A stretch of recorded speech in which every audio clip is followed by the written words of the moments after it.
This video is about the November Revolution and the foundation of the Weimar Republic. These events happened in the years 1918 and 1919.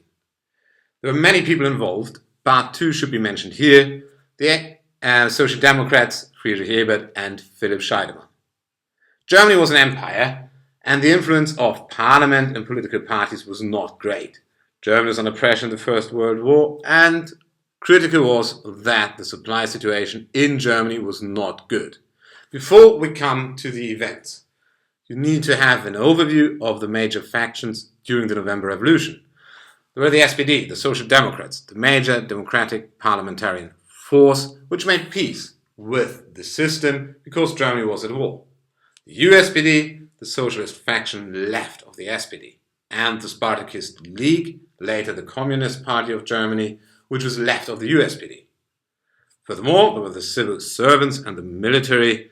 They were not too happy with the parliament, they were loyal to the emperor. All started with the sailors' revolt. The German Navy should set sail for a final heroic battle with the Royal Navy. Some sailors heard about this, and there was a mutiny. But this mutiny was relatively quickly under control. The mutineers were arrested, and the fleet was moved to Kiel. But there the sailors' revolt started.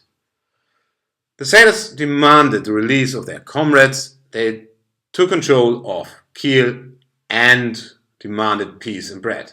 From here, the sailors' revolt spread to the larger cities of Germany, and the November Revolution could start. There in the larger cities, the workers' and soldiers' councils were established, and these councils forced the German princes to abdicate. Let's have a look at the proclamation of the Republic. The politician Ebert and the Chancellor Max von Baden demanded from the emperor to abdicate, but he was doing nothing for the time being. The USPD, so left of the Social Democrats, they announced mass demonstrations and a general strike for the 9th of November. These mass demonstrations happened, and then the troops in Berlin placed themselves under the order of the Social Democrats, and regiments on the front line did not obey the emperor's orders anymore. The emperor did nothing, but Max von Baden, the chancellor, proclaimed the abdication of the emperor. Furthermore, he handed over his chancellorship to Ebert. On the 9th of November, the Social Democrat Scheidemann proclaimed the Republic. So the monarchy was abolished, and it was absolutely clear when the emperor fled to the Netherlands on the 10th of November. Important was the revolutionary councils. These councils mentioned before formed a revolutionary parliament and a government, an executive institution, the Council of the People's Deputies, consisting of 3 members of the Social Democrats and 3 members of the USPD. But there was the secret Ebert-Groener Pact. The Social Democrats and the military agreed that they will take actions against the extreme leftists. The war, or the hostilities of the First War, ended on the 11th of November with the armistice of Compiègne. The revolutionary parliament, dominated by the SPD, decided that councils will not be the basis for the political system. But there was a crisis coming up towards Christmas. The skirmishes between the revolutionary division, which did not get paid, and national troops.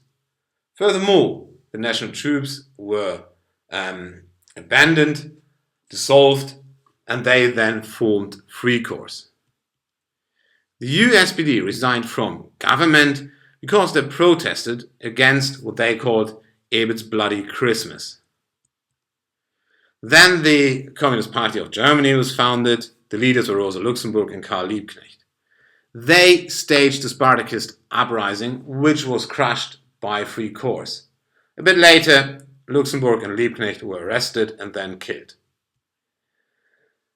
There were several counter-republics established in Germany, but relatively quickly Free Corps dissolved them. Now to the foundation of the Weimar Republic. There was the election in January 1919 was the election to the Constitutional National Assembly, and the Social Democrats, as expected, became the largest party. Because of the chaos in Berlin, the National Assembly did not meet there, but met in Weimar. Ebert was elected president, Scheidemann minister-president, and the National Assembly passed the Weimar Constitution on the 11th of August 1990. The Weimar Republic was born. But the revolution, as shown, was accompanied by riots and breaches of the Constitution. So it was on a very weak fundament. Furthermore, there was the stab in the back legend that arose, meaning that especially the Social Democrats were responsible for the German defeat in the First World War, because the German army was not defeated in any open battle. As mentioned, the Weimar Republic was weak and threatened from the extreme left and the extreme right. That was the November Revolution and the foundation of the Weimar Republic in 5.